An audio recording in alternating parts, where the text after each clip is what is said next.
Bismillahirrahmanirrahim. Assalamualaikum warahmatullahi wabarakatuh. Pertama, mari sama-sama kita panjatkan kehadirat Allah Subhanahu wa Ta'ala yang kita diberikan kesempatan, kemudian kelapangan waktu untuk bisa hadir pada kesempatan hari ini. Saya dikasih list daftar riwayat hidup. Saya bacakan nama beliau, Dondi Eko Putra Susanto, atau yang sering kita kenal dengan nama Ko Dondi. Ada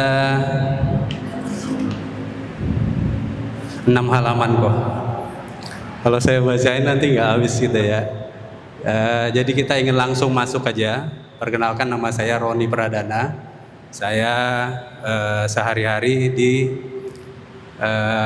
Lembaga Hikmah dan Kebijakan Publik Muhammadiyah di Kabupaten Bekasi.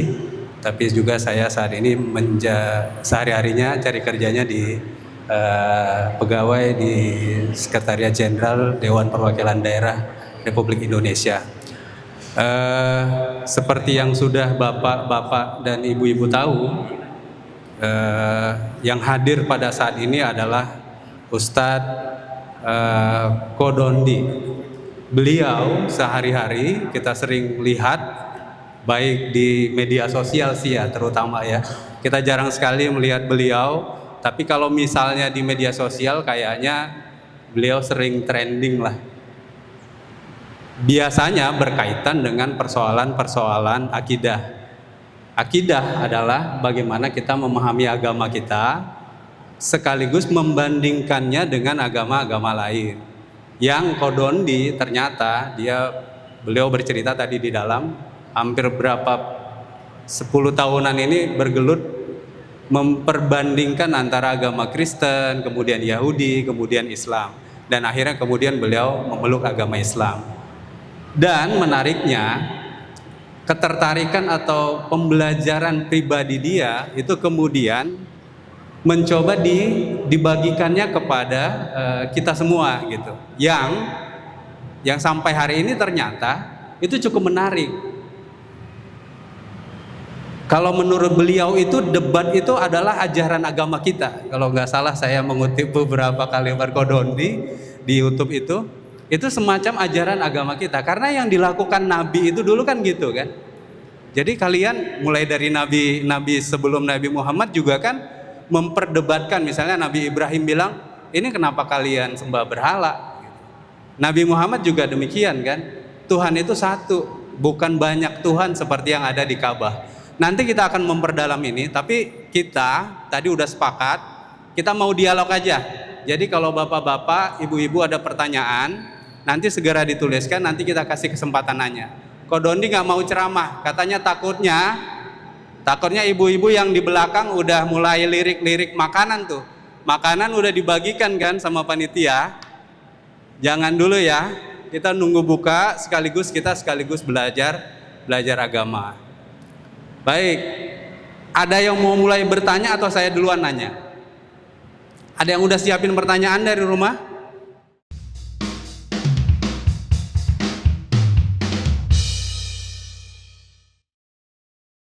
Assalamualaikum warahmatullahi wabarakatuh. Pak Ustadz Donditan, saya nama Toro Listiono dari Cikarang Timur. Ada beberapa pertanyaan yang saya sudah menunggu kedatangan Ustadz Donditan. Kebetulan orang tua saya non muslim Pak Ustadz, dan usianya sudah 75 tahun, menginjak 76. Saya kesulitan untuk menjelaskan ke orang tua karena beliau rajin ke gereja, bahkan saya juga setiap ke sana sering disuruh untuk mengantar ke gereja Pak Ustadz. Ibu saya sudah berhasil memurtadkan adik saya, dulunya muslim. Ketika kebetulan kami dari Solo Pak Ustadz, itu ketika masih SMA, SMP itu masih muslim. Ketika dipindahkan ke SMA di Cijantung, SMA Selamat Riyadi, pas kelas 3, waktu adik saya melihat bahwa rapotnya awalnya Islam diganti Kristen, itu marah-marah Pak Ustadz. Nggak mau, kok jadi Kristen. Sehari setelah ngamuk-ngamuk marah-marah, adik saya di sekolahan didatengin pendeta Pak Ustadz. Terus saat itu juga sampai rumah berubah, terus murtad sampai sekarang Pak Ustadz. Sekarang dikirim ke Belanda dan sekarang sudah semacam militansinya sudah kuat Pak Ustadz. Nah, dan dengan itu hubungan silaturahminya jadi kurang Pak Ustadz. Biasanya setiap pulang ke Indonesia itu ya suka menemuin, karena saya kan kakaknya ini udah beberapa tahun nggak pernah menemuin Pak Ustadz.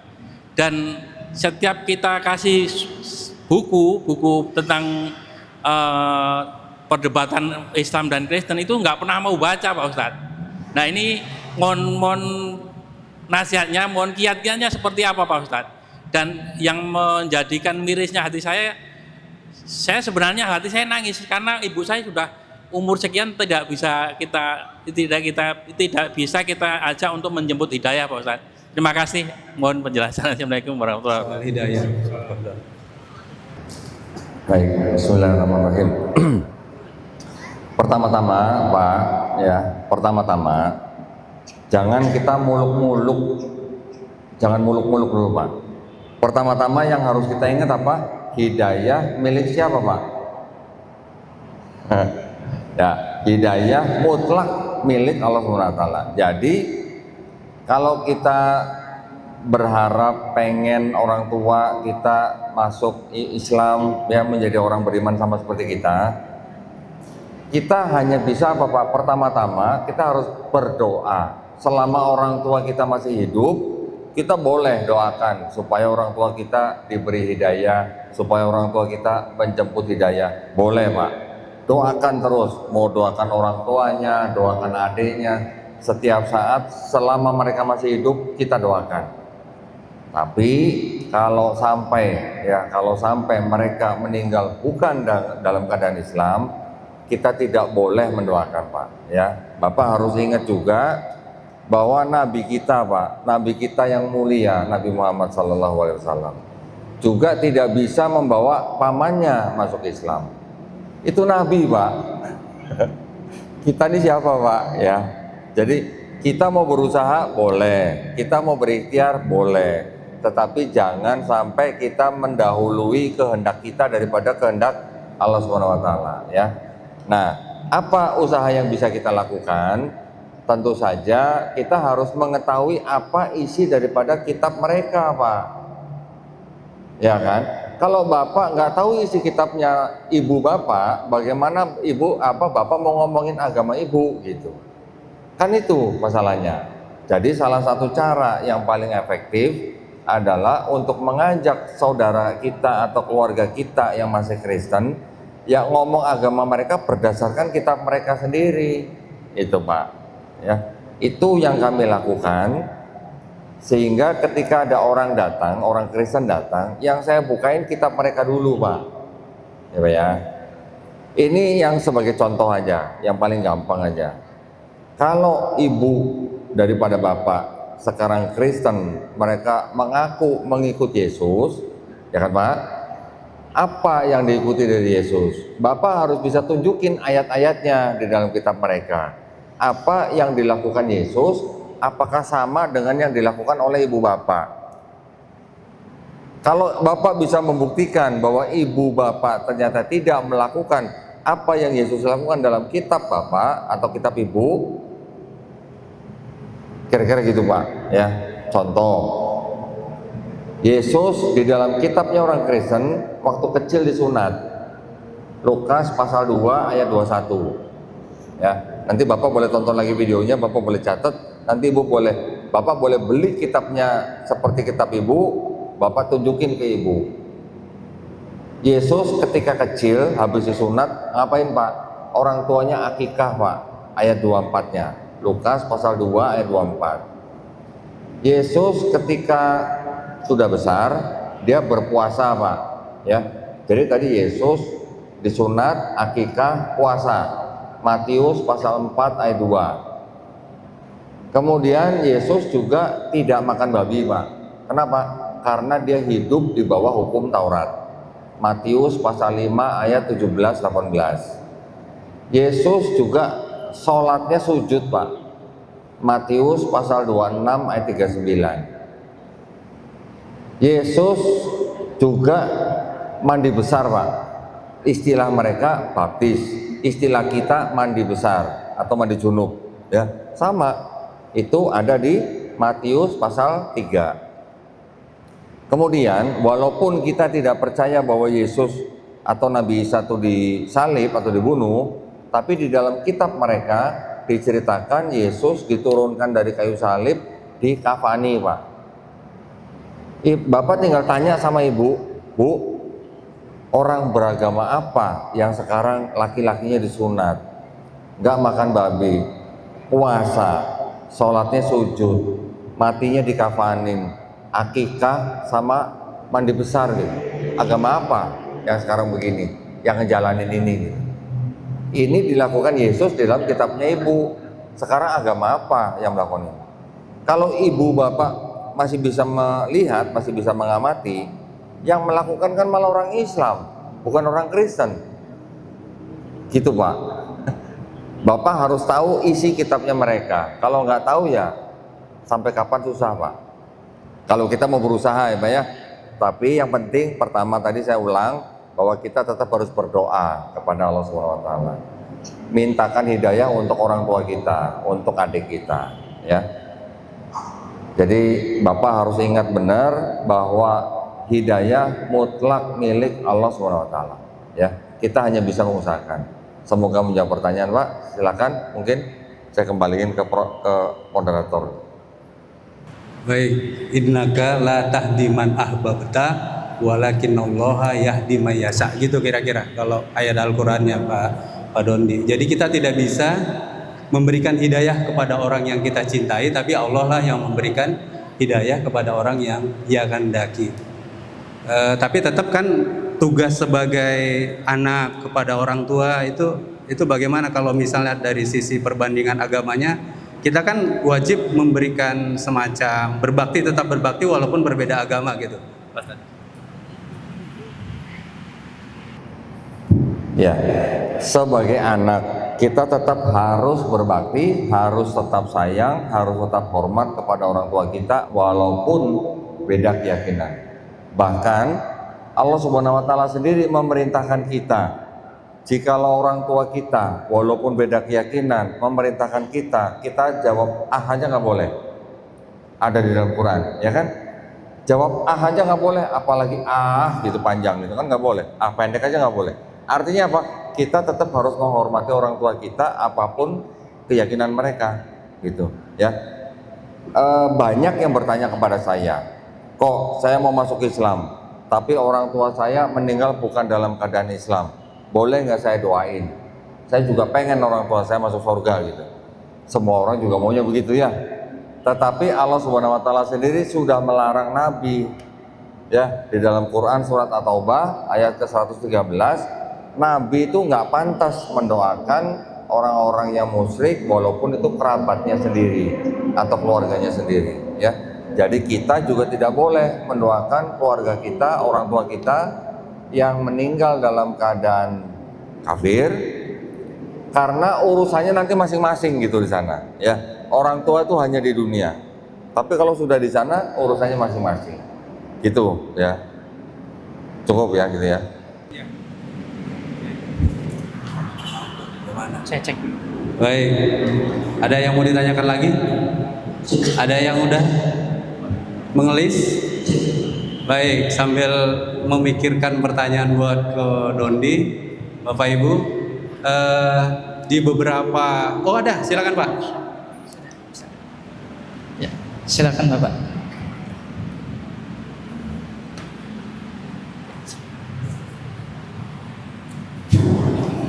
Assalamualaikum warahmatullahi wabarakatuh. Waalaikumsalam warahmatullahi Salam perkenalan kok Doni Tan ya. Berarti marganya Tan ya nih. Alhamdulillah kita diperjumpakan oleh Allah pada sore hari ini. Beberapa tahun yang lalu saya akrab dengan teman Kristen ya, teman akrab dia itu. Kebetulan dia lebih ke pendidikan ya, pendalamannya ke pendidikan, sampai dia itu kalau di atas pendeta itu gimana ya, istilah itu sebagai mentornya lah gitu ya. Pada satu ketika dia ngikut mobil saya, kami sama-sama pengurus HIPMI waktu itu ya, HIPMI Jakarta. Pulang dari acara puasa begini juga, bukber. Nah, kemudian mampir di Nasi Kucing ya, karena di Bintara sana ada tempat yang enak tuh Mas. Nah, sebelum turun, karena saya yang bawa mobil, sebelum turun di pojok tuh ada Quran kecil yang ada apa terjemahannya. Bro, katanya, saya ambil ya. Saya bilang biar saya yang pegang gitu kan. Kita buka di bawah gitu sambil ini. Nah, bro katanya, bagaimana konsep ketuhanan menurut ente katanya gitu. Nah, barulah saya buka di surat Al Imran ya, yang menjelaskan bahwa Nabi Isa itu tidak dibunuh, tidak disalib, tapi Surat An-Nisa, Pak. ya An-Nisa ya, An-Nisa tidak disalib, dibuka terjemahannya, dan dia tidak dibunuh. Dan cerita akhirnya dari surat itu bahwa Nabi Isa itu diangkat gitu kan. Nah, kemudian setelah itu saya berdoa, ya Allah, mudah-mudahan kawan saya ini kau berikan hidayah. Akhirnya di malam itu dia galau. Saya sudah berkali-kali sharing dengan beberapa pendeta ini bahwa ada trinitasnya itu ya, nggak selesai gitu. Nah, kalau seandainya nanti ketemu lagi, apa nih kok kira-kira saran ke depan, karena kau lebih mengetahui medan mereka gitu loh kan. Terima kasih. Mengenai trinitasnya gitu, Pak. Nah, kalau mengenai trinitas gini, Pak. Di Quran surat At-Taubah, ya Pak ya. Ayat ke-15.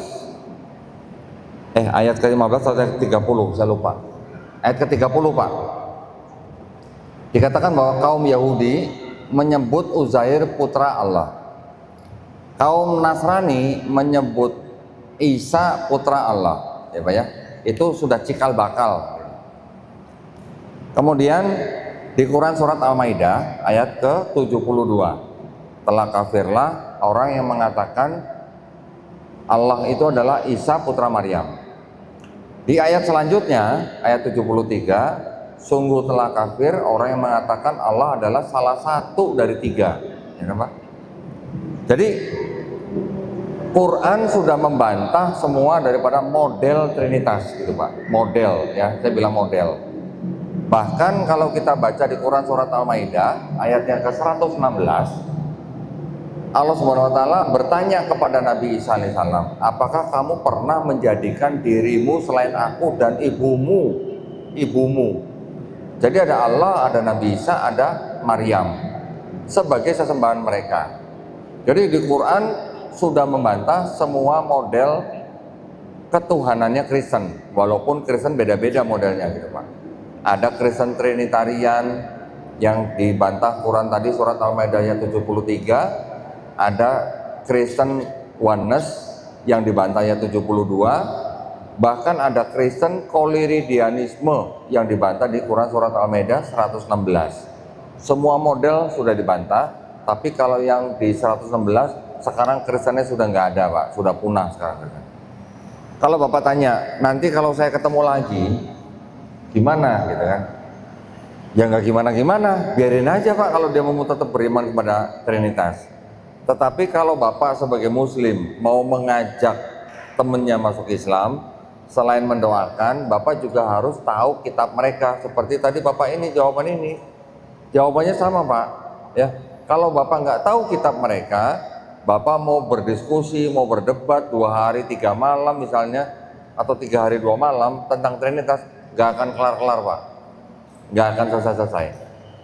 Tapi kalau sama saya bukain kitab calon pastor, yang mana di dalam kitab itu ada catatannya Pak, catatan tentang ayat yang menjelaskan tentang Trinitas. ayat Trinitasnya cuma satu, Pak. Itu adanya di 1 Yohanes pasal 5 ayat 7. Bunyinya demikian. Kalau Bapak mau catat silakan. Karena itu ada 3 saksi di dalam sorga, yaitu Bapa, Firman, dan Roh Kudus, dan ketiganya satu. Ini ayat yang membuktikan Trinitas katanya mereka di dalam kitab mereka. Saya punya, nah ini dia nih. Orang saya bawa, kenapa nggak saya perlihatkan nih? Sebentar.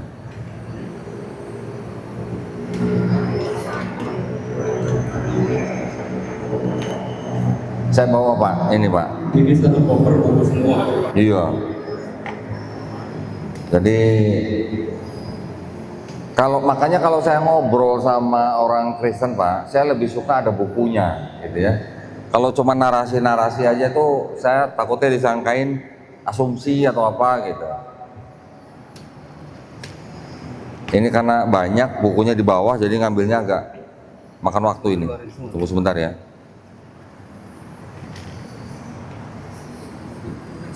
Enggak usah. Tunggu sebentar. Jadi mayoritas Bible. Iya, semua nih, semua Bapak. Injil ya. Bukan Injil. Nah, jangan, kita sebagai orang Islam jangan sebut ini Injil ya, Pak ya. Jangan. Di Quran ada Injil kan? Sebutan Injil? Ya kan? Buat siapa Injil yang di Quran? Hah? Siapa? Yang menerima Injil dalam Quran siapa? Nabi Isa kan? Apakah ini Injil yang diterima Nabi Isa? Hah? Bukan kan? Nah, kalau bukan berarti itu bukan Injil yang dimaksud Quran. Maksud saya gitu ya. Jadi kita hati-hati menjawabnya atau menyebutnya. Kalau orang Kristen membuat kitab dengan tulisan seperti ini, kitab suci Injil, jangan buru-buru kita anggap bahwa ini adalah Injil yang dimaksud Quran gitu. Bukan gitu, ya. Saya mau jelaskan ke Bapak yang tadi nih, Pak. Di sini, Pak. Ini beresin dulu nih. Berarti kita bacakan supaya Bapak membaca. Nah, silakan. Tolong diberesin sini dulu. Yang ini di sini. Oke, Mas. Mas siapa namanya sih? Roni. Mas Roni. Ini kitab suci apa? Ada tulisannya? Kitab suci Katolik. Katolik. Perhatikan nih, Pak. Ini ada tulisan apa nih? Tidak untuk diperdagangkan. Tidak untuk diperdagangkan ya. Kitab suci Katolik dengan pengantar dan catatan lengkap 2009 dipersembahkan kepada umat Katolik Indonesia oleh siapa? Direktorat Jenderal Bimbingan Masyarakat Katolik Departemen Agama Republik Indonesia. Berarti resmi dong? Resmi. Dicetak cuma 3.000 eksemplar. Ya. Perhatikan, Pak. Di seluruh kitab mereka ini yang dianggap sebagai satu-satunya ayat yang mengajarkan konsep Trinitas cuma satu, ya. Itu adanya di sini. Sebentar, lupa harusnya di sini.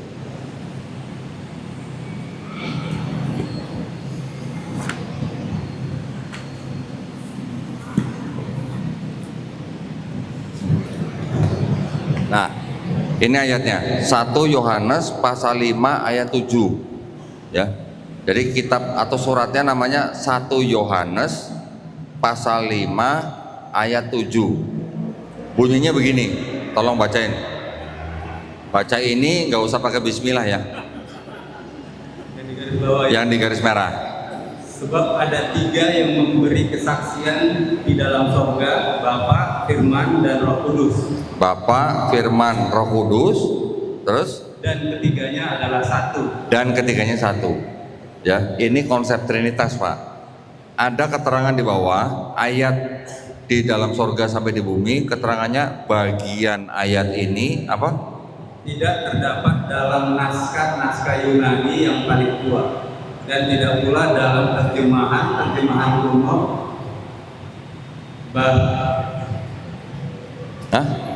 Bahkan tidak dalam naskah paling baik dari Vulgata. Bagian ini kiranya aslinya sebuah catatan di pinggir halaman salah satu naskah terjemahan Latin yang kemudian disisipkan ke dalam naskah-naskah oleh penyalin dan akhirnya bahkan disisipkan dalam beberapa naskah Yunani. Karenanya bagian ini pasti tidak asli. Tolong diulang, karenanya Bagian ini pasti tidak asli. Bapak mau foto boleh sini Pak. Bawa handphonenya Pak, bawa handphonenya, nah, di foto. Nanti tunjukin temennya yang pendeta itu, ya Pak ya. Nih, yang ada garis-garis merah nih. Ini. Iya, ini sama ini, satu halaman aja gitu. Nah, udah, nah, oke, ya. Nanti tunjukin aja ke temennya. Pura-pura tanya aja, ini maksudnya gimana gitu ya? Ini maksudnya gimana gitu? Pura-pura tanya aja, ya. Jadi kalau Bapak tanya lagi tentang Trinitas, satu, kitabnya mereka sudah mengakui bahwa ayat itu tidak asli. Pakai pasti lagi Pak, pasti tidak asli. Kalau tidak asli, kata lainnya apa Pak? Ah, palsu. Bapak yang ngomong ya, bukan saya. Satu. Yang kedua, kitabnya mereka Pak, ini Pak, saya ada buku.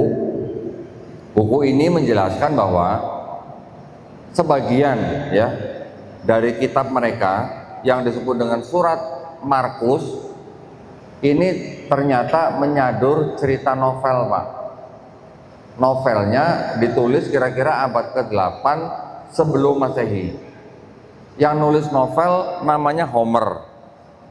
Homer ini hidup abad 8 sebelum Masehi. Surat Markus ya. Ada lagi nanti surat, aduh, sebentar. Nah ini, yang Yohanes menyadur novel tulisannya Euripides. Euripides itu hidupnya abad 5 sebelum Masehi. Kalau yang Homer tadi bercerita tentang Raja Odyssey, kalau yang Euripides bercerita tentang Dionysus anak dewa Zeus, ya. Jadi yang dua surat ini menyadur dua cerita Homer. Jadi kalau kitab sadur menyadur menjadi satu, jadi kitab suci, nah gimana?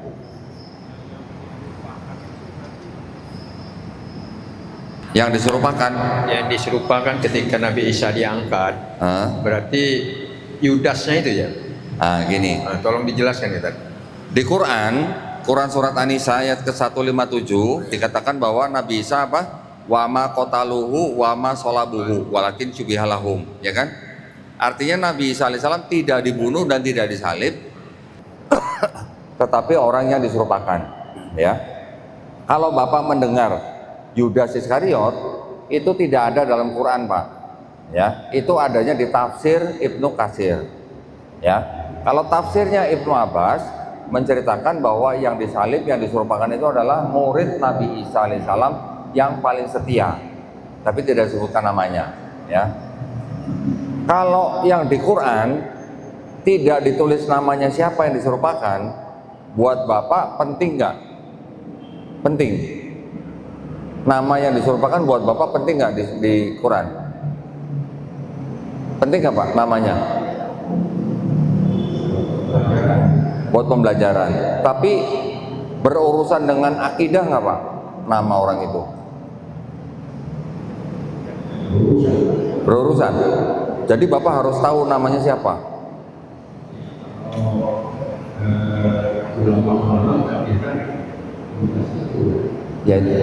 Ya karena membaca tafsirnya Ibnu Katsir gitu. Tapi maksud saya buat Bapak, lebih penting mana nama orang yang diserupakan atau Nabi Isa alaihissalam diselamatkan? Nah sudah. Jadi yang diserupakan siapa kan nggak penting Pak orangnya. Itu maksud saya. Kalau penting Allah pasti sudah tulis namanya Pak. Betul nggak? Nah, buat kita yang penting Nabi Isa alaihissalam diselamatkan. Di ayat 158, tetapi Allah mengangkat Nabi Isa ke hadiratnya, kan begitu. Jadi buat kita siapa yang diserupakan tidak penting, Pak. Ya. Kalau ada orang Kristen nanya nih, oh berarti Quran tidak lengkap. Kenapa yang diserupakan tidak ditulis namanya gitu? Saya pernah ditanya begitu sama orang Kristen. Berarti Quran kamu tidak lengkap dong. Saya tinggal tanya balik, kalau di Bible kamu ada cerita Yesus disalib bersama dua penjahat. Siapa namanya? Nggak ada juga, Pak. Nah, berarti lengkap nggak? Ya nggak juga. Nah, kenapa mesti menuduh Quran nggak lengkap gitu ya? Jadi mudah kalau kita tahu isi kitab mereka, jawabnya mudah, Pak. Gitu. Tinggal balikin aja deh. Iya, kita tinggal kembalikan. Rata-rata begini, Pak. Rata-rata apa yang mereka tuduhkan kepada Quran atau kepada Islam atau kepada Nabi kita Nabi Muhammad SAW itu di sini ada ceritanya, yang serupa gitu maksudnya, yang mirip, ceritanya mirip gitu, Pak. Ya, nanti kalau kita sempat. Bisa dijelaskan nggak? Jadi kira-kira setelah membandingkan Bible ini dengan Al-Quran ini, kemudian membuat Qurtubi kemudian yakin bahwa Islam itu benar, Quran itu yang paling kayaknya sesuai dengan logika itu di ayat atau di ayat-ayat mana? Baik, itu mungkin agak cukup panjang karena gini. Nah, saya ceritanya harus balik lagi ke sejarah kitab mereka nih. Ya. Sejarah kitab mereka, saya harus ngeliatnya begini. Jadi gini aja. Nih, ini kitabnya orang Kristen, ya, kitab orang Kristen. Yang separuh dari kitab mereka, ini kan di sini ada yang namanya, ini ada yang indeksnya warna hitam nih, ada indeks warna merah. Yang warna hitam ini disebut Perjanjian Lama. Yang warna merah disebut Perjanjian Baru. Yang Perjanjian Lama ini ternyata bukan asli punya orang Kristen. Bukan punya orang Kristen. Yang merah yang punya orang Kristen. Yang hitam punya siapa?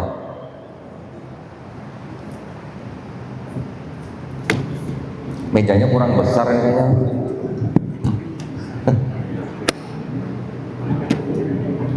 Bentar ya. Saya harus tunjukkan kitabnya. Saya bawa soalnya.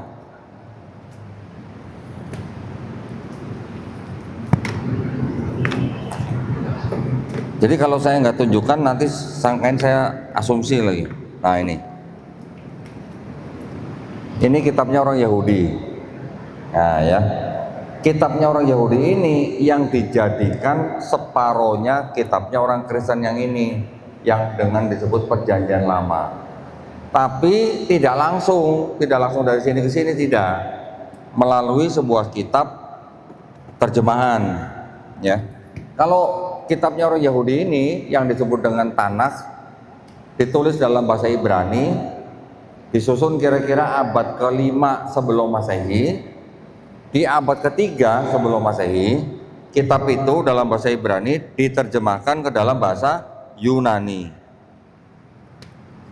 Kitabnya ada di sini juga nih.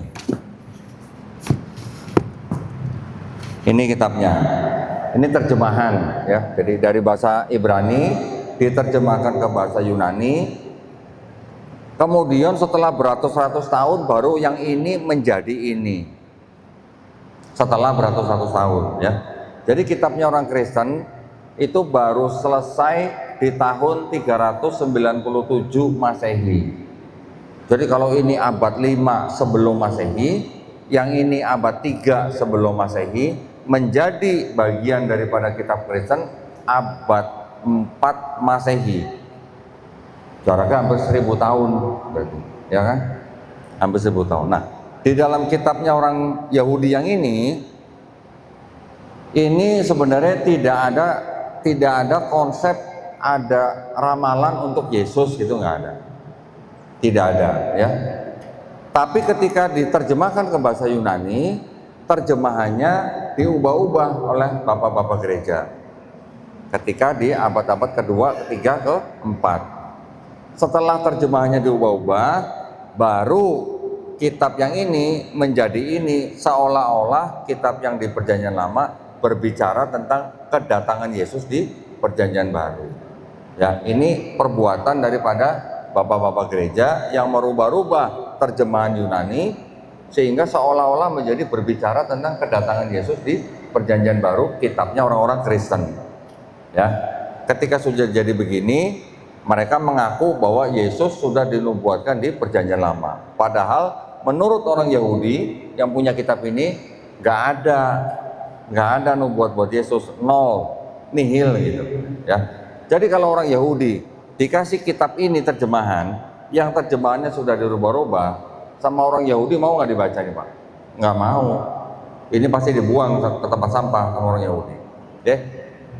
Namun begitu, di dalam kitabnya orang Yahudi ini masih ada yang disebut dengan tauhid. Ya. Konsep ketuhanannya tauhid. Saya sebutin. Ada ayat Ulangan pasal 6 ayat 4. Bunyinya dalam bahasa Ibraninya Shema Israel Adonai Eloheinu Adonai Ehad. Ehad. Kita membaca di Quran ada ayat Kul huwallahu ahad. Quran surat Al-Ikhlas ayat pertama, ya kan? Sama nggak? Adonai Eloheinu Adonai Ehad. Itu artinya apa? Allah Tuhan kita, Allah itu Esa. Kul huwallahu ahad artinya apa? Katakanlah Allah itu Maha Esa. Bahasa Arabnya ahad, bahasa Ibraninya ehad. Ya, konsep ketuhanannya. Di kitab mereka juga ada ayat bunyinya begini. Tuhan bukan manusia. Tuhan bukan anak manusia. Di Quran kita juga membaca lam yalid walam yulad. Sama nggak? Sama. Di sini juga disebutkan kalau tadi Tuhan bukan manusia itu adanya di Bilangan pasal 23 ayat 19. Ada lagi di Keluaran pasal 9 ayat 14 mengatakan bahwa tidak ada sesuatu apapun yang serupa dengan aku di bumi. Sama nggak dengan walam yakullahu kufuwan ahad? Sama. Ya, artinya kurang lebih sama gitu. Kemudian di sini juga disebutkan Allah Maha Tahu, Allah tidak berubah dan sebagainya. Kurang lebih. Berarti dengan Islam, dengan Quran sifat ketuhanannya atau konsep ketuhanannya sama, tauhid berarti ya. Konsep keselamatannya bagaimana? Nah, kalau di Islam kita konsep keselamatan gimana Mas? Beriman, beramal soleh, bertaubat. Iya kan? Betul kan Pak? Quran surat Ali Imran ayat 132 sampai 136. Bunyinya kira-kira, dan taatlah kepada Allah dan Rasulnya sehingga kamu diberi rahmat, dan segeralah mencari apa? Ampunan dari Tuhanmu, supaya apa? Mendapatkan surga yang luasnya seluas langit dan bumi, yang diperuntukkan bagi orang-orang yang bertakwa. Siapa orang bertakwa? Orang yang berinfak di kala waktu yang lapang dan di waktu yang sempit, dan orang-orang yang bisa menahan amarah dan bisa memaafkan kesalahan saudaranya. Maka Allah mencintai orang-orang yang berbuat kebaikan.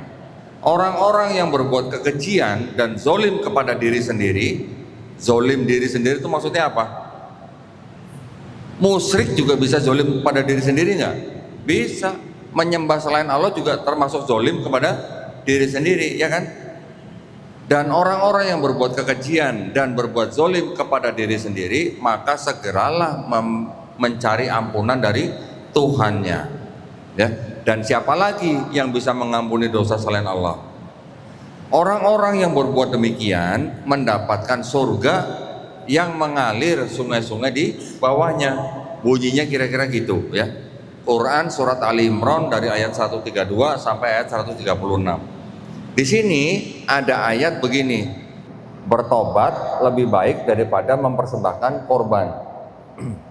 Yesaya pasal 1 ayat 16 sampai 18. Basuhlah, jauhkanlah perbuatan-perbuatan jahatmu dari depan mataku, mata Tuhan. Berhentilah berbuat jahat, belajarlah berbuat baik. Usahakanlah keadilan, kendalikan orang kejam, belalah hak anak-anak yatim, perjuangkan perkara janda-janda. Baiklah, mari kita berperkara. Jikalau dosamu merah seperti kirmizi, akan menjadi putih seperti salju. Jikalau dosamu merah seperti kain kesumba, akan menjadi putih seperti bulu domba. Artinya, kalau orang bertobat, dosa yang merah seperti kirmizi atau seperti kain kesumba bisa menjadi putih seperti salju ataupun seperti bulu domba. Berarti konsep keselamatannya mirip nggak? Ya, kembali fitrah. Kembali fitrah. Ada juga di Ulangan pasal 24 ayat 16. Anak tidak dapat menanggung dosa ayahnya. Ayah tidak dapat menanggung dosa anaknya. Yeskiel pasal 18 ayat 20 dan 21. Sama, yang berdosa itu yang mati. Anak tidak menanggung kesalahan ayahnya, ayah tidak menanggung kesalahan anaknya. Orang fasik itu orang yang berdosa secara terus-menerus. Jikalau dia bertobat dan melakukan ketetapan Allah, dia akan hidup. Artinya orang bertobat, orang yang punya dosa sekalipun, bahkan orang fasik sekalipun yang berdosa, dia akan hidup. Sama kan dengan Quran surat Ali Imran 132, 136, kurang lebihnya sama gitu ya. Jadi konsep ketuhanan dan konsep keselamatannya sama. Nah, ketika saya mempelajari itu, saya bandingkan dengan Kristen. Yang di Kristen kita harus bagi dua lagi nih. Yang di Kristen itu ada yang disebut dengan ajaran Yesus, ada yang ajaran Paulus. Ada yang tahu Pak Paulus? Bapak tahu Paulus? Paulus bukan debt collector sebelah Pak ya, bukan ya. Paulus itu adalah orang yang di kitabnya orang Kristen itu yang sebenarnya dia yang mendirikan agama Kristen. Ya, Kisah Para Rasul pasal 11 ayat 26, Paulus dan Barnabas ketika mereka tinggal di kota Antioquia selama setahun, barulah mereka disebut Kristen. Pertama kali disebut Kristen. Bukan Yesus yang disebut Kristen. Yesus yang diceritakan di dalam 4 surat, Matius, Markus, Lukas, Yohanes, tidak pernah menyebut Kristen. Tidak pernah ngajarin konsep Kristen. Nah, konsep Kristen itu yang gimana? Nah, kalau konsepnya Yesus yang mengajarkan konsep ketuhanan dan konsep keselamatan, ini ternyata sama dengan yang ajaran tadi di sini. Sama ajarannya, ya. Karena di sini ada kalimat Adonai Elohenu Adonai Ehad. Di Markus pasal 12 ayat 29 diulang oleh Yesus. Ketika Yesus ditanya oleh ahli-ahli Farisi, apa hukum yang terutama? Yesus menjawab, Shema Israel Adonai Elohenu Adonai Ehad.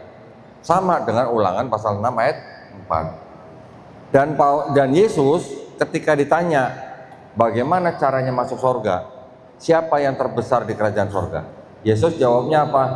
Kalau kamu tidak bertobat dan menjadi seperti anak kecil ini, kamu tidak masuk kerajaan surga. Berarti sama nggak dengan Quran surat Ali Imran ayat 132 sampai 136? Bertobat, ajaran Yesus. Sama juga dengan yang di sini. Semua ajaran Yesus yang di sini sama dengan di sini dan juga di Islam. Yang dilakukan Yesus juga sama, kita juga lakukan. Berarti kalau gitu sini Yesus Muslim bukan? Muslim secara akidah, ya, akidahnya Muslim, syariatnya ngikutin syariat Taurat, ya. Nabi Isa alaihissalam belum ngikutin syariat Quran, ya. Disebut Muslim nggak? Muslim secara akidah, keyakinannya Muslim, karena Muslim adalah orang yang berserah diri kepada kehendak penciptanya. Oke, sekarang keajaran Yesus begitu. Buat masuk surga bertobat, buat Tuhan itu Esa, sama. Tapi ketika Paulus, yang disebut Paulus di dalam surat-suratnya dia mengajarkan bahwa Yesus itu adalah Allah yang mengambil rupa manusia. Ya. Filipi pasal 2 ayat 6. Paulus juga mengajarkan manusia itu punya dosa waris. Roma pasal 5 ayat 12.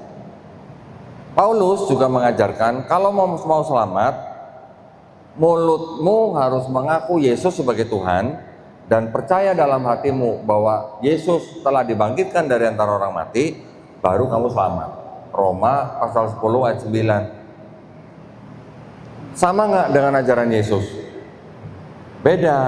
Yesus ngajarin kalau mau masuk surga bertobat. Paulus ngajarin kalau mau masuk surga mulutmu harus mengaku Yesus Tuhan. Gitu. Beda kan? Paulus ngajarinya karena dosa satu orang itu, Hawa, maka semua dosa sudah menjalar kepada semua keturunan Adam. Artinya semua manusia sudah menanggung dosa waris. Karena manusia sudah menanggung dosa waris, makanya dia tidak dapat bersatu kembali dengan Tuhan. Makanya Tuhan harus turun ke bumi untuk jadi manusia, mati di atas kayu salib, menebus dosa manusia. Itu ajaran Paulus, bukan ajaran Yesus. Bedanya di situ ya. Jadi ketika saya sudah bisa membedakan antara ajaran agama Yahudi dan Kristen, saya bandingkan dengan Quran yang konsep ketuhanannya sama, konsep keselamatannya sama, ya. Tapinya apa? Tapi di dalam Quran itu banyak ayat-ayat yang berhubungan dengan sains dan sudah terbukti benar oleh sains. Ya, pertama. Yang kedua, di dalam Quran tidak ada kontradiksi. Di dalam kitabnya orang Yahudi ini, walaupun tauhid, walaupun konsepnya bertobat, tapi masih ada kontradiksi. Masih ada kontradiksinya. Dan kalau kita baca sejarahnya, ini ditulis bukan oleh Nabi Musa alaihissalam dan juga oleh pengikut yang kenal dengan Nabi Musa. Kitabnya mereka. Jaraknya jauh sekali. Ditulis kira-kira 1000 tahun setelah Nabi Musa. Kalau Quran ditulis berapa tahun setelah Nabi Muhammad SAW wafat? Ada yang langsung ditulis. Ketika Nabi Muhammad SAW masih hidup sudah ditulis, tapi kan masih terpencar-pencar. Menjadi mushaf berapa tahun setelah Nabi Muhammad SAW wafat? Mushaf Quran berapa tahun? Utsman, masa Utsman. Utsman bin Affan itu tahun keberapa? Abu Bakar 2 tahun, Umar bin Khattab 10 tahun, Utsman 13 tahun. Berarti kurang lebih berapa? 30 tahun. Kelamaan, Pak. Kelamaan. Dari Umar langsung ke Utsman, Pak. Dari Utsman baru Ali bin Abi Thalib. 12 tahun. Jadi kalau 30 tahun kelamaan. Pada zaman khalifah pertama Abu Bakar radhiyallahu anhu itu mushaf Quran sudah jadi. Masih berpencar. Nggak sampai 2 tahun, Pak. Nggak sampai 2 tahun. Ketika Nabi meninggal wafat, digantikan oleh sahabat Abu Bakar. Pada saat Abu Bakar menjadi khalifah, ada perang di Yamamah. Ya. Kira-kira ada 70 hafiz Quran tewas, meninggal pada perang itu, sehingga sahabat Umar bin Khattab usul kepada khalifah pada saat itu, ini kalau hafiz Quran pada tewas nanti siapa yang melestarikan Quran, ya kan? Jadi kita harus tulis, kita harus jadikan mushaf. Diterima usulnya oleh khalifah Abu Bakar, sehingga pada waktu itu langsung dibuat timnya tim apa? Tim kodifikasi yang dipimpin oleh sahabat dan juru tulisnya Nabi sendiri, yaitu Sa'id bin Sabit. Ya. Tim ini yang menerima setoran-setoran ayat daripada orang-orang yang menyimpan. Ketika mereka setor ayat, baca. Kalau bacanya benar, baru oke. Ada saksi nggak 2 orang? Kalau punya saksi 2 orang, baru diterima. Ya, jadi syaratnya bacaannya benar, ada saksi 2 orang, baru masuk dalam Quran. Itu semua selesai tidak sampai 2 tahun, Pak. Ya. Yang ini kitab Yahudi 1000 tahun baru jadi. Kitab orang Kristen 367 tahun. Karena kitab Kristen baru jadi 397 Masehi. Ya, di kota Kartago, Afrika Utara. Quran ketika zaman Abu Bakar sudah jadi, disimpan oleh anaknya sahabat Umar bin Khattab, yaitu Hafsah, istri Nabi juga. Mushafnya disimpan oleh anaknya Umar bin Khattab, yaitu Hafsah. Disimpan kurang lebih 10 tahun lebih. Baru ketika khalifah yang ketiga, yaitu Utsman bin Affan, mengulang kodifikasi Quran menggunakan masar yang disimpan oleh anaknya Umar bin Khattab, yaitu Hafsah. Tetapi kenapa Khalifah Utsman mengulang kodifikasi Quran? Kenapa? Karena pada saat itu sudah ada orang-orang Islam yang membaca Quran dengan dialek-dialek yang berbeda dan mereka hampir saling bunuh gitu. Karena bacaannya beda. Itu terjadi karena apa? Karena dialek. Tapi bukan berbeda isinya. Bukan. Bukan. Ayatnya tetap sama, huruf hijaiyahnya pun sama, hanya tanda bacanya yang berbeda. Nah, tanda baca berbeda artinya dialeknya berbeda. Kalau dialek berbeda, maknanya memang bisa berubah, bisa beda. Tapi makna untuk dalam satu ayat, maknanya tetap sama. Makna dalam satu Quran atau dalam satu surat, maknanya tetap sama. Jadi perbedaan atau variasi bacaan di dalam Quran itu tidak merubah makna, tidak merubah tauhid, gitu ya. Jadi konsep ketuhanannya tetap tauhid, konsep keselamatannya tetap bertobat, sama dengan mereka. Nah, mereka ini di dalamnya ada kontradiksi, di dalamnya ada ayat yang tidak asli, di dalamnya juga ada kesalahan-kesalahan ilmiah. Ini yang membuat saya tidak menerima yang ini, ya. Jadi akhirnya saya menerima yang Quran, karena di dalam Quran selain daripada otentik artinya apa? Tidak ada ayat yang tidak asli, tidak ada kontradiksi, dan juga ayat-ayatnya kurang lebih ada 1000 ayat yang kira-kira 80% sudah dikonfirmasi sama sains zaman sekarang. Ya, dari situ saya tidak bisa menolak bahwa tidak mungkin Quran tidak berasal dari pencipta langit dan bumi dan manusia. Gitu, singkatnya gitu Mas. Singkatnya itu udah panjang, gimana panjangnya Mas? Jadi kalau misalnya di pengalaman atau sendiri ketika ada misalnya orang Kristen atau orang di luar agama Islam itu jelaskan ini ada pengalaman menarik. Ada. Kemudian ya akhirnya saya tahu kan orang ini banyak mengislamkan orangnya.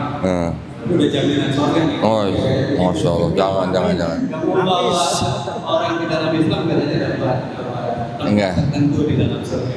Amin. Saya punya pengalaman aja yang menarik kira-kira. Ketika mereka berdebat gitu sama Kodoni, yang menarik itu menurut mereka. Menurut mereka, Iya.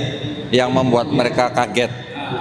Jadi ini, orang Kristen rata-rata dari kecil itu sudah didoktrin, ya, sudah didoktrin dengan ajaran gereja bahwa manusia hidup di bumi itu merupakan seperti biji matanya Tuhan gitu, kesayangan Tuhan. Jadi kita sudah didoktrin bahwa Tuhan yang maha besar itu, maha kuasa itu sangat-sangat mengasihi kita sebagai manusia. Tapi karena kita manusia diciptakan dengan dosa, sehingga apa? Tuhan yang sangat mengasihi kita ini harus turun menjadi manusia. Untuk apa? Untuk menebus dosa kita manusia. Supaya apa? Supaya kita bisa bersatu kembali dengan Tuhan. Itu yang sudah didoktrin begitu, ya. Jadi ketika mereka konsep keselamatannya itu dipertanyakan, nah dipertanyakannya dengan cara seperti ini ya, tolong ya. Jadi orang Kristen taunya dosa mereka sudah ditebus dengan cara Yesus mati di atas kayu salib, ya kan? Itu yang mereka tahu begitu. Tapi ketika ditanya, kalau gitu yang nyalib Yesus siapa? Di sini ada ceritanya, tentara Romawi. Disuruh siapa? Pontius Pilatus. Dituntut siapa? Imam-imam Yahudi. Imam Yahudi dapat Yesus dari siapa? Dari muridnya Yesus sendiri, Yudas Iskariot yang berkhianat. Yudas Iskariot bisa menyerahkan Yesus ke imam-imam Yahudi, dibisikin siapa? Di sini ada ayatnya, dibisikin iblis. Jadi ada cerita iblis membisiki Yudas, Yudas menyerahkan Yesus ke imam Yahudi, imam Yahudi menyerahkan ke Pontius Pilatus, gubernur Yudea pada saat itu. Gubernur Yudea mengadili Yesus sampai akhirnya memerintahkan tentara Romawi menyalibkan Yesus. Terus bilangnya Yesus mati di atas kayu salib untuk menebus dosa manusia. Saya tanya, tentara Romawi, Pilatus, Imam Yahudi, Yudas, sama iblis buat kamu berjasa nggak? Lah, kalau nggak disalib kan nggak ada penebusan dosa kan? Ya, berarti berjasa nggak? Ada iblis loh Pak dalamnya loh.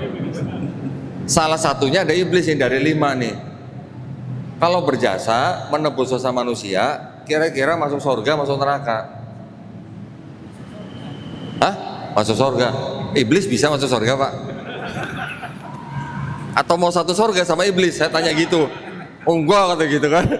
Jadi ketika mereka mendengar seperti itu, langsung goncang. Konsep keselamatannya goncang gitu. Saya tanya lagi, kamu kan orang Kristen dari kecil nih, kamu cinta Yesus nggak? Oh cinta dong. Siapa nggak cinta Yesus? Orang Kristen pasti ngaku cinta Yesus, karena dari kecil diajarinnya begitu. Yesus itu sangat mencintai kita sehingga dia mau berkorban, disalib untuk mati buat kita. Bagaimana kita nggak cinta? Betul nggak? Pasti cinta dong. Tapi ketika saya tanya, kalau kamu cinta Yesus, terus kamu dapat kesempatan ngelihat Yesus sebelum disalib nih, kira-kira kamu bakal nolong Yesus supaya tidak disalib atau nolong tentara-tentara Romawi salib Yesus? Hati kecil cinta Yesus. Berarti kalau cinta Yesus maunya gimana? Nolong Yesus supaya tidak disalib kan?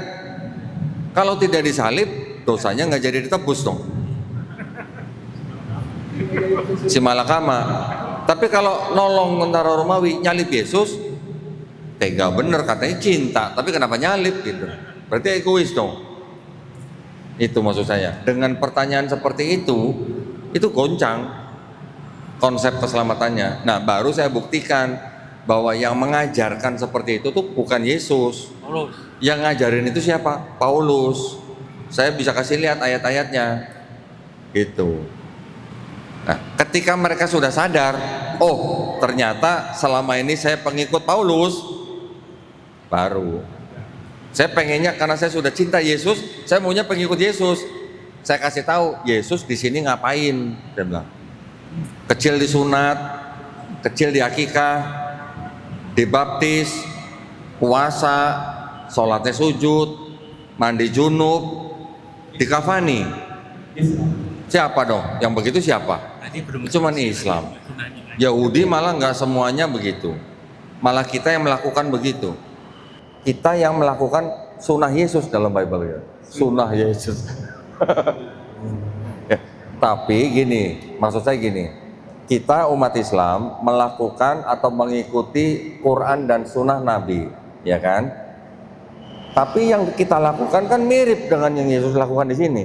Mirip gitu. Artinya apa? Artinya syariat-syariatnya sama, sholatnya sama, wudunya sama, puasanya sama, sunatnya sama, sujudnya sama, mandi besarnya sama, akikahnya sama.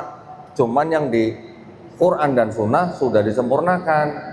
Kalau misalnya sholatnya Yesus walaupun sujud tapi berapa rakaat kan belum disempurnakan.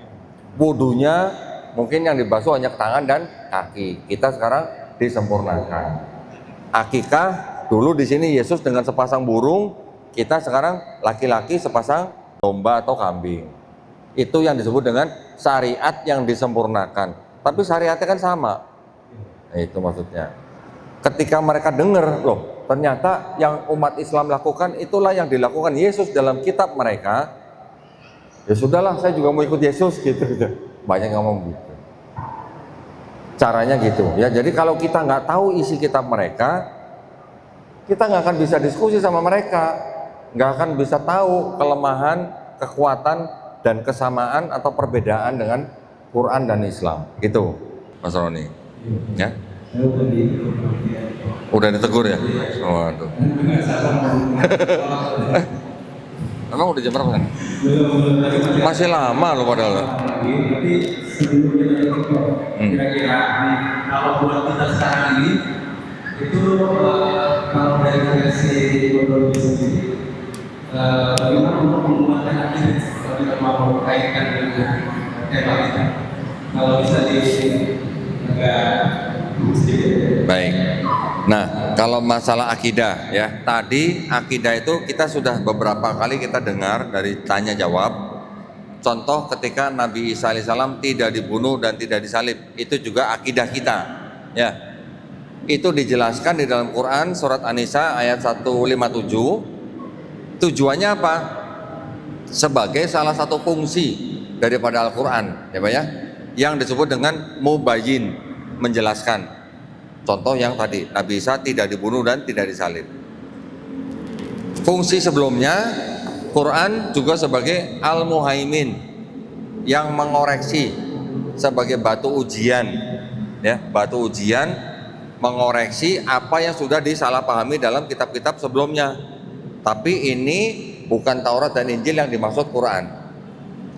Sebelumnya lagi, dari al-muhaimin, Quran sebagai kitab yang musodik, membenarkan ya, membenarkan kitab-kitab sebelumnya yaitu Taurat dan Injil. Betul kan? Di Quran surat Al Imran juga sering disebut bahwa Nabi Isa alaihissalam diutus kepada Bani Israel dan dia membenarkan kitab-kitab sebelumnya yaitu Taurat dan Zabur, tetapi dia diberikan kitab Injil untuk Bani Israel. Oke?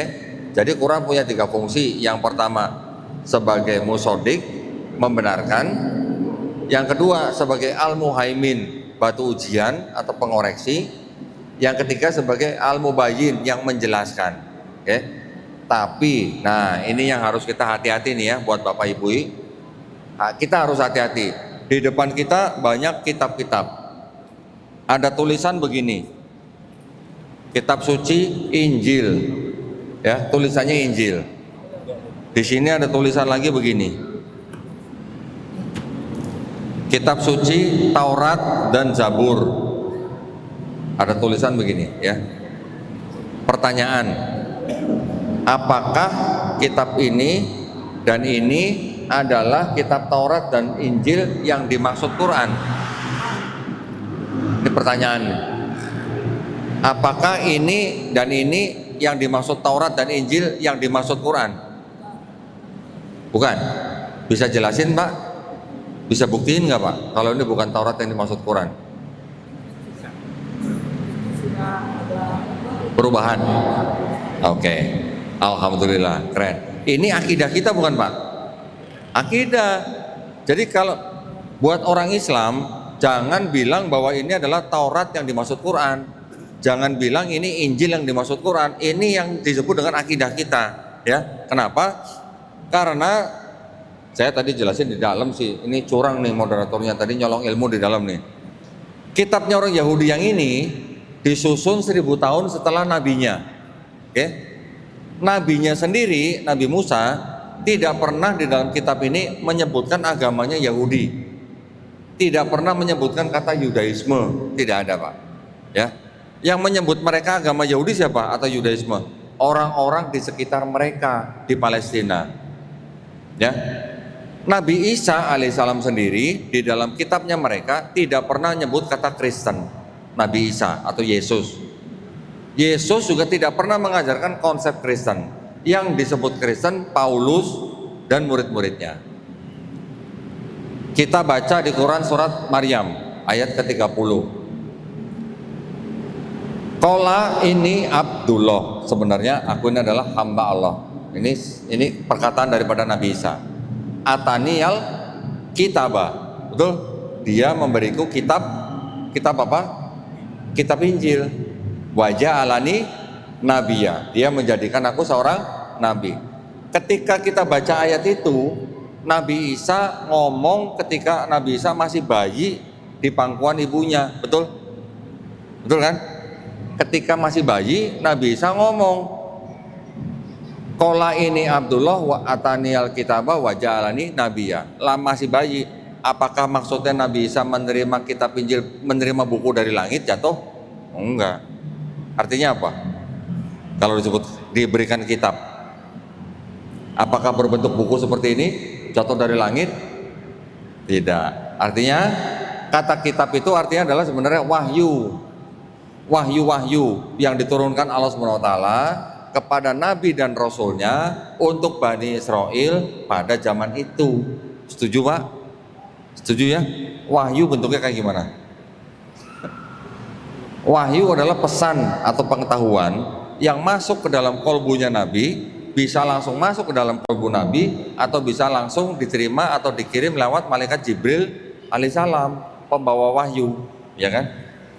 Ketika Nabi sudah menyampaikan wahyu itu kepada kaumnya, isinya apa? Hukum, ketetapan, perintah, aturan dari pencipta langit, bumi, dan manusia kepada suatu kaum tertentu. Itu bisa disebut sebagai kitab dalam konteks Quran. Artinya ketika Nabi Musa menerima kitab Taurat, itu artinya Allah Subhanahu wa taala menurunkan hukum, ketetapan, perintah kepada Bani Israel melalui Nabi Musa. Tapi bukan berarti bentuk buku begini. Zaman Nabi Musa emang udah ada buku begini? Belum. Zaman Nabi Isa udah ada buku? Belum. Jadi artinya kitab selain sebagai wahyu yang ditulis atau dibukukan, tapi kata kitab artinya juga bisa hukum, ketetapan, perintah, aturan kepada suatu kaum tertentu dari Allah SWT, gitu ya. Jadi ini sebuah akidah nih, ini adalah akidah kita. Jangan sampai kalau kita dikasih buku ini, apalagi di dalamnya pakai nama Isa Al-Masih, ini lagi, pakai nama Isa Al-Masih. Dia bukan pakai nama Yesus, Pak, pakai nama Isa Al-Masih nih. Nah, betul ya. Kalau Bapak Ibu dikasih kitab ini, Bu, nih lihat nih, Yesus itu sama Isa Al-Masih sama gitu. Tapi ini bukan kitab Injil yang diterima oleh Nabi Isa yang disebut dalam Quran. Yang ini juga begitu. Sejauh yang bisa kita imani sebagai kitab Taurat yang disebut dalam Quran, itu yang mana? Yang mana? Paling jauh hanya ketika Nabi Musa alaihissalam mengukir di atas 2 loh batu. Betul? Di Quran ada ceritanya kan? Ketika Nabi Musa membawa 2 loh batu itu ke Bani Israel, ternyata Bani Israel sedang menyembah patung sapi. Ya kan? Diapain sama Nabi Musa? Dihancurkan. Paling jauh itu yang disebut dengan kitab Taurat secara fisik gitu ya. Tapi kalau secara wahyu, yang menyeluruh adalah secara wahyu. Itu. Jadi ini juga bukan kitab Taurat yang diterima Nabi Musa, tapi masih ada atau masih sisa-sisa firman Tuhan ada, masih ada sisa-sisa perkataan Nabi ada, masih ada perkataan sejarawan ada, tapi juga ini bercampur dengan cerita porno, Pak. Ini masalahnya ya. Dan ada kesalahan ilmiah, ada kontradiksi. Oke. Sekarang saya ingin Bapak Ibu terjaga akidahnya juga karena begini, bahwa Islam itu buat kita nih, buat kita itu agama yang paling benar atau agama yang benar buat kita sebagai orang Islam? Yang benar atau paling benar? Benar. Yang lain salah? Salah. Bapak berani ngomong gitu? Itu yang benar begitu. Itu kalau bapak, kalau ibu-ibu jawabannya mungkin bisa beda, Pak. Ya. Tapi yang benar begitu. Jadi sebagai orang Islam, kita harus berani ngomong bahwa Islam itu yang benar, bukan yang paling benar. Ya, Pak ya. Islam yang benar, yang lain salah. Agama yang lain boleh nggak ngomong begitu, Pak? Boleh. Agama yang lain juga boleh punya hak ngomong agamanya yang benar, yang lain salah. Mereka mau bilang Islam salah juga nggak masalah. Tapi kan kita tidak harus bermusuhan. Kita tidak harus berkelahi, saling menghina, enggak. Justru kita harus berani ngomong Islam yang benar, yang lain salah, tapi kita tetap harus bertoleransi. Itu maksudnya. Kalau sebentar, satu kalimat nih, penutup nih ya. Ini penutup. Kalau kita tidak berani ngomong Islam yang benar, yang lain salah, berarti kita sedang mengingkari ayat inna dina indallahil Islam. Tuh ya, silakan. Oke, ini ada iklan lagi Bapak Ibu. Anggap aja iklan di YouTube ya. Jadi kita ya sebelum nanti ditutup sama Pak Doni, kita kasih kesempatan dulu dari panitia sama manusia. Ya, terima kasih. Untuk tim video sudah siap. Bapak Ibu jamaah sekalian yang dirahmati Allah Subhanahu wa taala, masih semangat? Ya. Antusias sekali Bapak Ibu ya. Sekedar menginformasikan bahwasannya sebagaimana yang telah dibacakan rondon acara, kami dari tim Sahabat Kemanusiaan mengadakan suatu program guna mengapresiasi guru-guru yang berada di pelosok negeri. Mereka mengajarkan Al-Quran, mereka menguatkan akidah anak-anak kita untuk generasi ke depan. Kenapa kami hadirkan program THR Guru Ngaji, Bapak Ibu jamaah sekalian? Kita tahu kalau misalkan kita tengok ke belakang, Bapak Ibu jamaah sekalian, di mana kita perlu apresiasi terhadap guru-guru ngaji yang berada di pelosok Indonesia.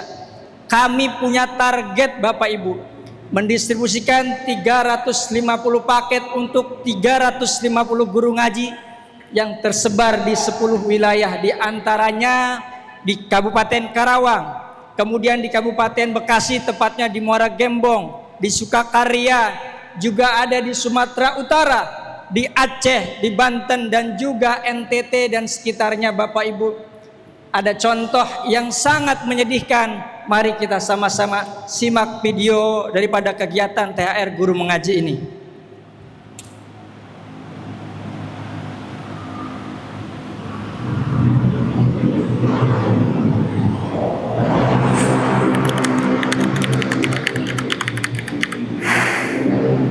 Ini gedung utama madrasah. Yang kena itu rumah kita yang kena. Gedung juga kan kena sebelah itu. Kemudian kami sendiri sekarang ngontrak di tempat lain. Jadi lumayan aksesnya capek juga. Pagi-pagi harus datang ke madrasah, pulang malam. Ini adalah kondisi Madrasah At-Tarbiyah setelah terdampak bencana tanah bergerak akibat curah hujan tinggi di Desa Cijengkol.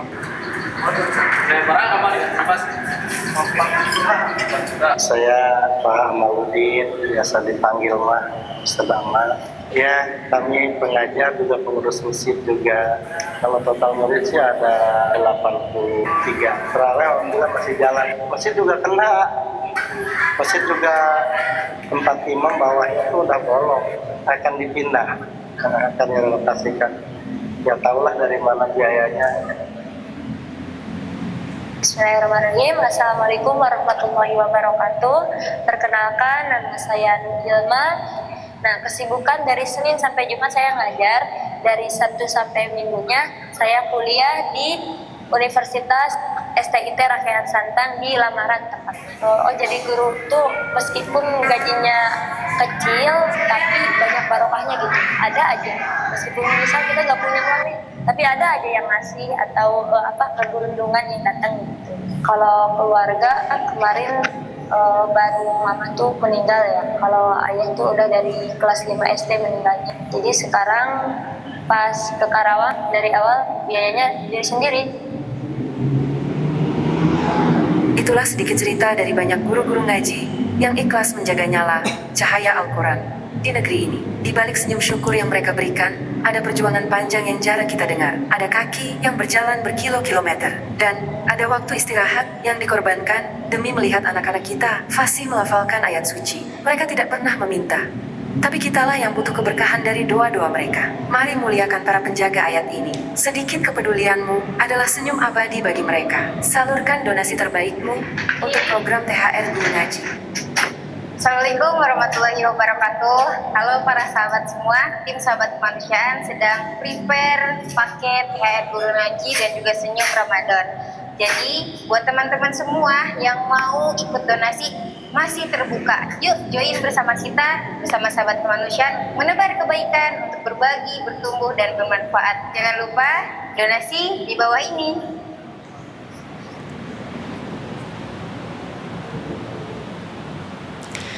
Bapak Ibu jamaah rahimakumullah, tentunya kita sudah melihat sekilas cuplikan kegiatan dari tim Sahabat Kemanusiaan yang telah merealisasikan program THR Guru Ngaji. Kesempatan baik di bulan Ramadan ini, kami ingin mengajak Bapak Ibu untuk berkontribusi. Salah satu contoh, Ustadz Ama yang berada di Desa Cijengkol, Karawang, baru saja kurang lebih 1 minggu madrasahnya roboh Bapak Ibu karena akibat tanah bergerak. Ya, 83 siswa-siswi santrinya tidak semua membayar iuran Bapak Ibu. tetapi mereka dengan penuh sukarela, dengan penuh keikhlasan mengajarkan ilmu Al-Quran, memantapkan akidah anak-anak kita. Kami ingin memanggil hati para muhsinin jamaah yang hadir hari ini untuk berjuang bersama-sama, di mana kami ingin menghadiahi, memberikan apresiasi atas lelah mereka, pikiran mereka, ilmu yang mereka berikan kepada anak-anak generasi kita dengan menghadiahkan paket THR guru mengaji. Berapa satu paket THR guru ngaji yang bisa kita persembahkan untuk satu orang guru ngaji Bapak Ibu? Senilai 750.000. 750.000 ini yang didapatkan tidak hanya uang saku, melainkan juga apa Bapak Ibu? Paket sembako. Ketika Idul Fitri kita tahu Bapak Ibu ya, bahkan jauh sebelum Ramadan tiba, harga pangan, sembako bahkan lainnya melonjak begitu dahsyat. Maka yuk sama-sama kita hadirkan senyum bahagia mereka, guru ngaji yang memuliakan Al-Quran, yang memenuhi hak-haknya Al-Quran. Satu paketnya senilai 750.000. Bapak Ibu bisa mendaftarkan kepada rekan-rekan kami, tidak hanya hari ini untuk komitmennya, tetapi Bapak Ibu cukup niat daftarkan namanya, kemudian nomor WA-nya untuk administrasinya. Bapak Ibu sekali lagi tidak menunaikan hari ini, tetapi cukup niat, Bapak Ibu bisa mentransfer pada saat nanti sudah gajian, pada saat nanti sudah THR turun, dan yang lebih penting spesialnya bersama Koh Donitan dan Dr. Roni kita bisa foto bersama eksklusif bagi Bapak Ibu yang berkomitmen. Ada yang siap untuk maju ke depan Bapak Ibu. Satu paketnya senilai 750.000. Kang, saya kerasa berat 750.000. Bolehkah saya dicicil secara berkala transfernya? Boleh, silakan Bapak Ibu sesuai dengan kemampuan Bapak Ibu. Minimal kita bisa berkontribusi 750.000 rupiah, karena 350 orang guru ngaji akan menjadi penerima manfaat dari sebaran program ini Bapak Ibu. Kang, 750.000 rupiah bisa cash atau transfer? Transfer bisa Bapak Ibu, nanti bisa mendaftarkan kepada petugas kami. Jadi hari ini Bapak Ibu cukup niatkan azam, namanya, nomor teleponnya, tidak mesti ditunaikan hari ini, tetapi bisa besok atau lusa. Dan secara eksklusif, mangga kami mengundang Bapak Ibu untuk bisa hadir foto di sini, berkomitmen dan mengabadikan momen bersama Koh Donitan. Beliau langsung yang akan mendoakan dan juga kita foto bersama. Kang, 750.000 ini kerasa berat. Boleh enggak kami setengahnya daripada 750.000? Boleh. Berapa Ibu berarti kalau 750 bagi 2? 375 ya Bu ya? Atau berapa? 375, 385 ya Bu? 375. Boleh Bapak Ibu setengah paket.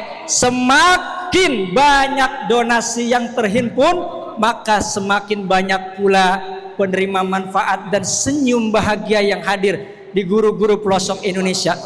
Bapak Ibu, saya punya kenalan Ustadz Muhammad Yamin, Dai Pedalaman Sintang, Kalimantan Barat. Dan saya 2 tahun menemani safari dakwah beliau di pedalaman Sintang, Kalimantan Barat. Beliau sudah mu'alaf 5 tahun Bapak Ibu.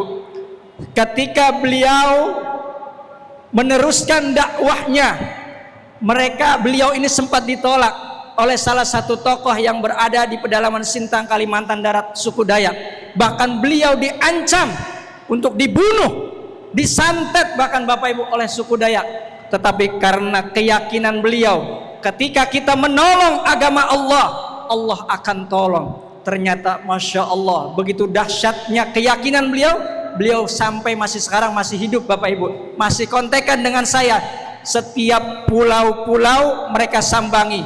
Ketika beliau dan timnya keluar dari subuh hingga terbenam matahari, beliau itu dakwah Bu, harus mengocek biaya untuk sewanya 6 juta, bahan bakarnya 4 juta di pedalaman Sintang.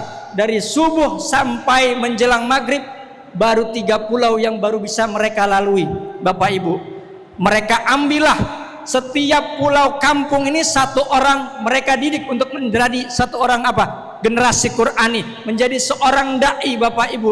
Nah, ini kesempatan Bapak Ibu. Yuk kita dukung mereka guru ngaji yang mendedikasikan waktunya, tenaganya, pikirannya berjuang untuk memenuhi hak-haknya Al-Quran. Mari sama-sama kita dukung. Baik itu satu paket Rp750.000, baik itu setengah paket atau bahkan sesuai dengan kemampuan ibu, mangga kami persilakan mendaftar kepada tim-tim sahabat kemanusiaan yang memakai rompi biru dan rompi putih dan memakai temtag. Bagi Bapak Ibu yang masih bingung juga, silakan nanti dapat ditanyakan setelah akhir acara Bapak Ibu jamaah sekalian.